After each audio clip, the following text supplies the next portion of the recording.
Hello everyone, hope you all are fine. आज हम हमारी फाइनेंशियल अकाउंटिंग की सीरीज़ को ही कंटिन्यू करेंगे and this is our lecture number 20। जैसा कि आप सब जानते हैं, हमने फाइनल अकाउंट स्टार्ट किया हुआ है जिसमें हम प्रैक्टिकल्स डिस्कस कर रहे हैं। सो आज हम नेक्स्ट प्रैक्टिकल को डिस्कस करेंगे। ओके, स्टार्ट करते हैं। क्वेश्चन है हमारे पास, prepare the final accounts of Akhil Sharma from the following trial balance as on 31 December 2003। आपके पास ट्रायल बैलेंस गिवन है अखिल शर्मा का और आपको क्या प्रिपेयर करना है? आपको फाइनल अकाउंट्स प्रिपेयर करना है। यानी आपको फाइनल अकाउंट्स कौन सी ईयर का प्रिपेयर करना है? दिसंबर 2003। यानी कहाँ से कहाँ तक का?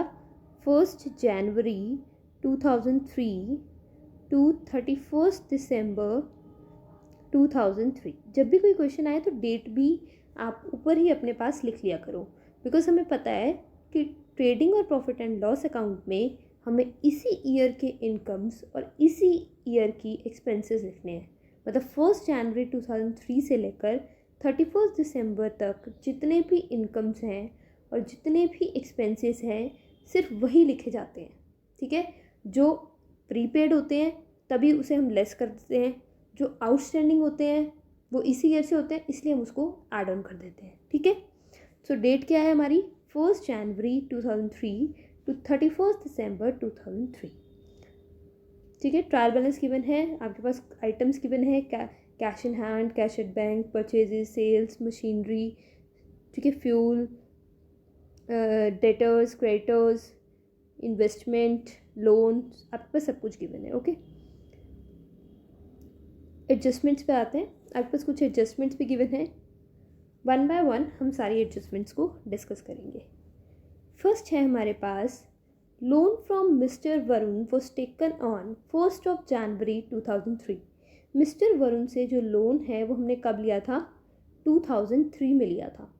तो यानी 1 जनवरी 2003 टू 31 मार्च 2003 हमारा पूरा साल हो गया लोन लिए को, तो हमें उनको इंटरेस्ट पे करना पड़ेगा। तो हम देखते हैं वरुण से हमने कितने पैसे लिए थे। लोन फ्रॉम वरुण, वरुण का लोन कितना है? 40,000 और इंटरेस्ट कितना है? 10%।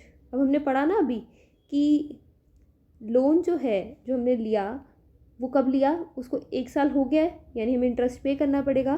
तो 40,000 पे 10% कितना हुआ? 4,000 है ना। अब देखो, क्या कोई इंटरेस्ट ऑन लोन पे कर रखा है? क्या ट्रायल बैलेंस में गिवन है कोई इंटरेस्ट ऑन लोन? देखो,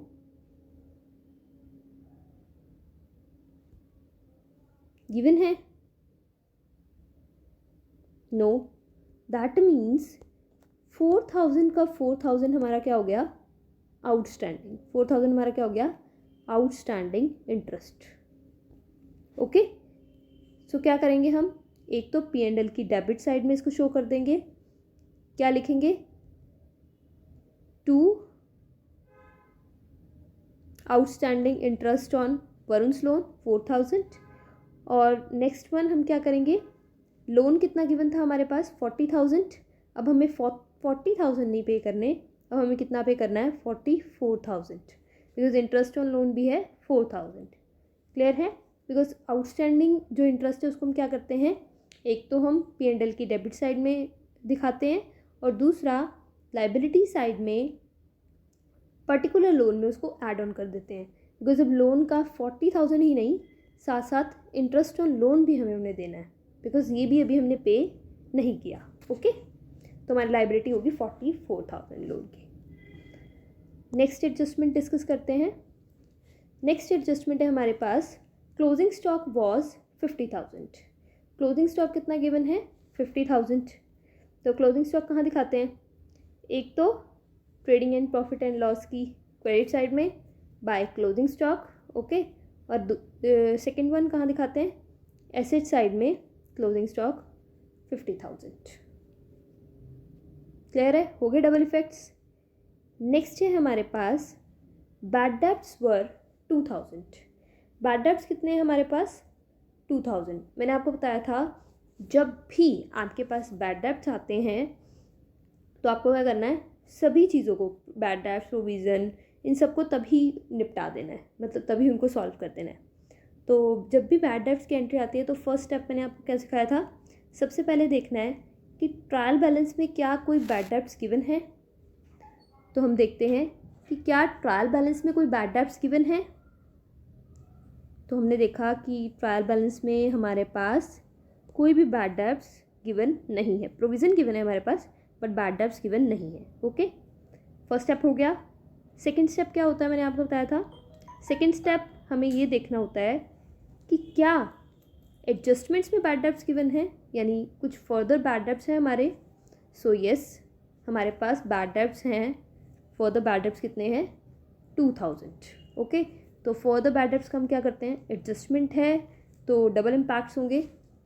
एक तो हम उसको ले जाते हैं P&L की डेबिट साइड, 2 बैड डेब्ट्स कितना हो जाएगा, 2000, और एक हमारी डेटर्स की वैल्यू रिड्यूस होगी, तो नेक्स्ट वन क्या हो जाएगा, बैलेंस शीट में एसेट साइड में डेटर्स में से रिड्यूस। डेटर्स थे 1,32,000 के, बैड डेब्ट्स लेस हो गए 2000 के, तो कितना हो गया हमारे पास, डेटर्स कितने बच गए, 1,30,000। ठीक है, नेक्स्ट स्टेप हो गया।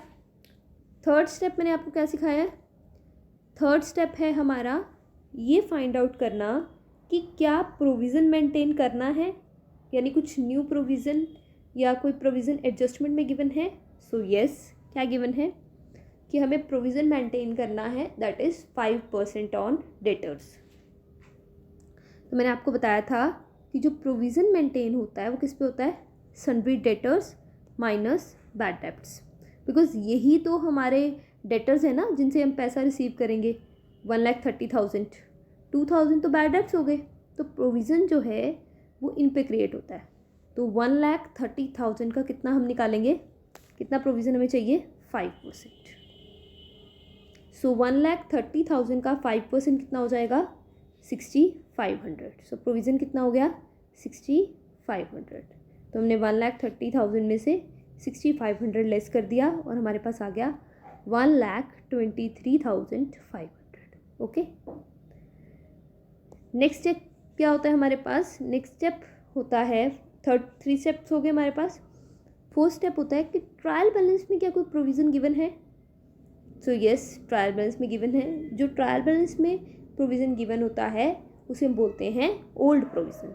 कितना ओल्ड प्रोविज़न है हमारे पास, 3,000। तो मैंने आपको क्या कहा था कि आप ओल्ड प्रोविज़न को क्या करोगे, आप ओल्ड प्रोविज़न को P&L की क्रेडिट साइड में लिख दोगे बाय ओल्ड प्रोविज़न। ठीक है, कितना, 3,000, दैट्स इट। बट अगर, अब देखो बुक वालों ने कैसे क्या कर रखा है, उन्होंने इन दोनों को ऐड करके फिर उसमें से प्रोविज़न लेस कर रखा है। आप ऐसे भी कर सकते हो, बट अगर आप ये मेथड फॉलो कर रहे हो, मैंने आपको बार बार बताया है कि आपको नोट्स में फाइंड आउट करना पड़ेगा कि ओल्ड प्रोविज़न ज़्यादा है या कम है जो अमाउंट हमें चाहिए उससे। ठीक है, देखो ये तो हो गया, ओल्ड प्रोविज़न कर दिया, ट्रायल बैलेंस में था ना तो एक ही जगह बस इसका हो गया। नेक्स्ट स्टेप जो हमें देखना होगा वो ये है कि क्या डिस्काउंट ऑन डेटर्स क्रिएट करना है, क्या हमने कुछ प्रोविज़न बनाना है डिस्काउंट जो हमने डेटर्स को देना है उसके लिए। सो यस, हमें यहाँ पे गिवन है कि हमें डिस्काउंट ऑन डेटर्स भी बनाना है। तो मैंने आपको पहले ही बताया था कि जो डिस्काउंट ऑन डेटर्स, जो प्रोविज़न हम डिस्काउंट ऑन डेटर्स के लिए बनाएंगे वो हम किस पे बनाएंगे, बैड डेब्ट्स और प्रोविज़न लेस करने के बाद जो अमाउंट आएगा उस पर बनाएंगे। यानी इस केस में देखें तो 1,23,500 पर प्रोविज़न कितना मेंटेन करना है हमें, 2%। तो 1,23,500 का 2% हो जाएगा हमारे पास 2,470, यानी प्रोविज़न हमने कितना बनाना है डिस्काउंट के लिए, 2,470। ओके, क्लियर है। अब ये देखो ऐसा क्यों, मैंने आपको बताया था ना कि अब इन्हीं डेटर्स को तो आप डिस्काउंट दोगे, इन्हीं से तो आप रिकवरी करोगे। क्लियर है, तो जो प्रोविज़न है डिस्काउंट का वो इन पे बनेगा। ओके,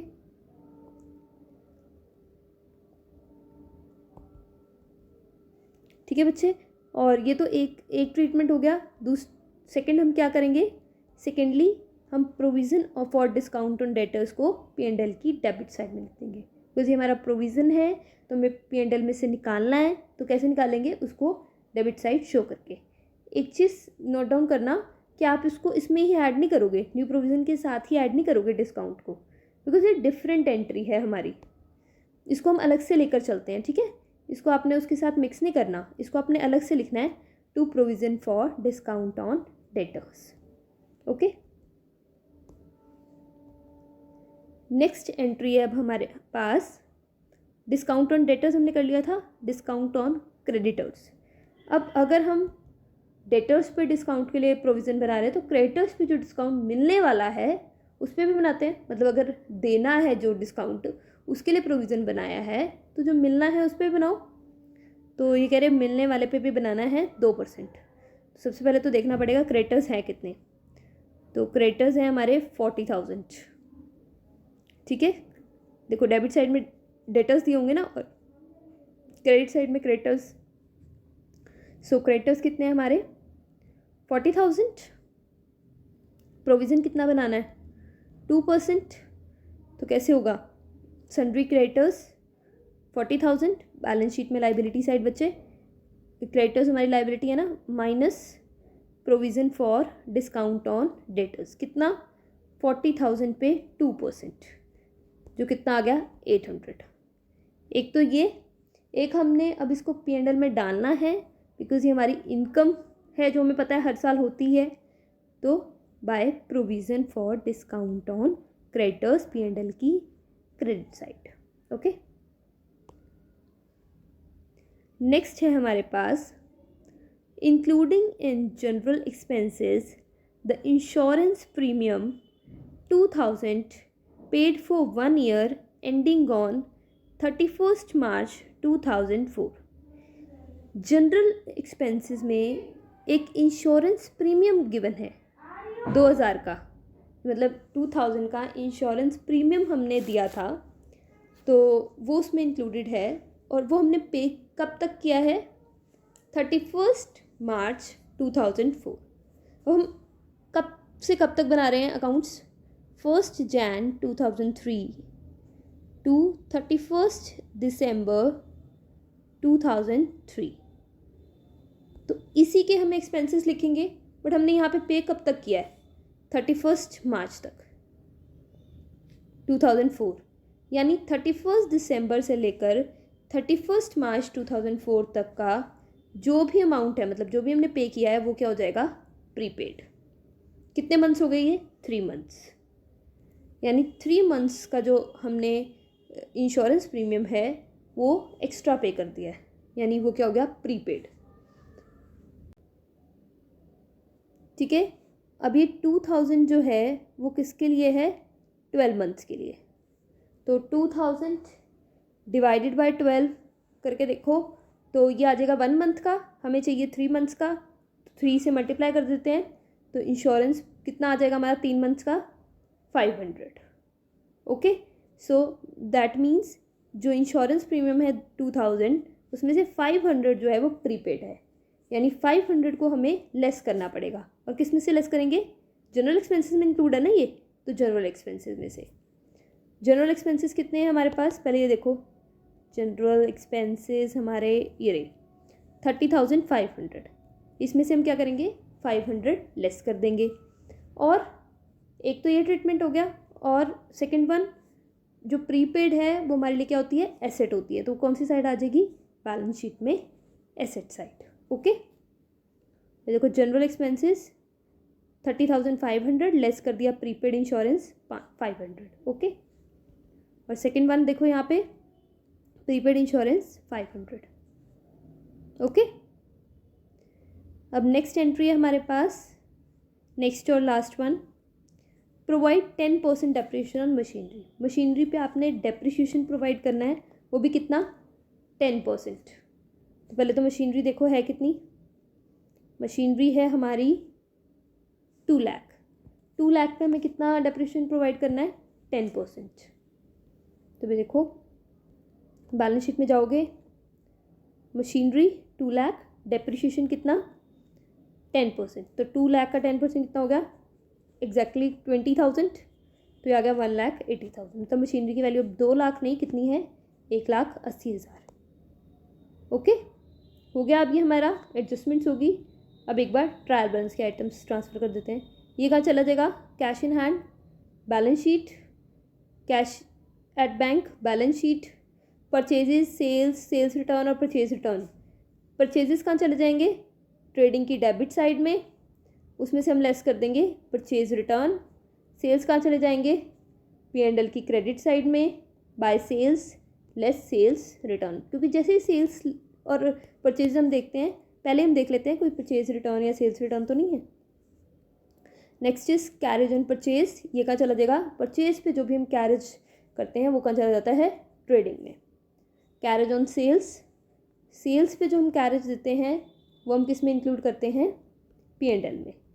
बिकॉज जब हमारा माल हमारे तक पहुंच गया उसके बाद के जो भी खर्चे होते हैं वो किस में इंक्लूड होते हैं, P&L में। ओपनिंग स्टॉक, ट्रेडिंग की debit side, fuel and power, trading की डेबिट साइड, मशीनरी हमने कर दिया था, मशीनरी और बिल्डिंग ये एसेट साइड ऑलरेडी ट्रांसफ़र हो चुके हैं। डेटर्स हमने ट्रांसफ़र कर दिए थे, क्रेडिटर्स भी ट्रांसफ़र हो गए थे। इन्वेस्टमेंट, इन्वेस्टमेंट कितनी है हमारे पास, ये भी चली जाएगी कहाँ पे, बैलेंस शीट की एसेट साइड में। इंटरेस्ट ऑन इन्वेस्टमेंट ये हमने ये कहाँ चली जाएगी, P&L की क्रेडिट साइड में। ठीक है, नेक्स्ट है हमारे पास लोन, ये हमने दिखा दिया था। रिपेयर्स P&L की डेबिट साइड में। कैपिटल बैलेंस शीट में लाइबिलिटी साइड में दिखा देंगे हम कैपिटल। ड्राइंग्स कैपिटल में से क्या हो जाएंगी, लेस। कैपिटल कितनी है 2,69,000 और ड्राइंग्स कितनी है 10,000। एक बार ये देख लेते हैं, ये देखो कैपिटल कितनी है 2,69,000 लेस ड्राइंग्स कितनी है 10,000। अभी आगे भी देखते हैं कोई और ड्राइंग्स तो नहीं है। ठीक है, उसके बाद हमारे पास है जनरल एक्सपेंसेस 30,500। 30,500 के जनरल एक्सपेंसेस हैं, ये कहाँ चले जाएंगे, P&L की डेबिट साइड। नेक्स्ट है provision for bad debts. Provision for bad debts हमने कर लिया। वेजेस एंड सैलरीज, सैलरीज और वेजेस होती तो P&L में, अब वेजेस और सैलरीज हैं तो ये किस में जाएंगी, ट्रेडिंग में। मिसलेनियस रिसिप्ट्स P&L की क्रेडिट साइड में। नेक्स्ट है हमारे पास सेल्स टैक्स कलेक्टेड और पेड। ये थोड़ा सा क्वेश्चन में गलत किया हुआ है।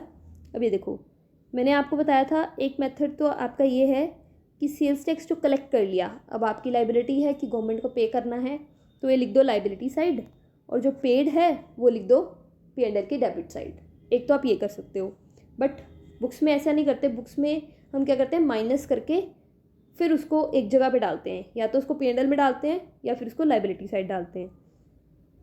अगर सेल्स टैक्स कलेक्टेड ज़्यादा है, मतलब कलेक्ट ज़्यादा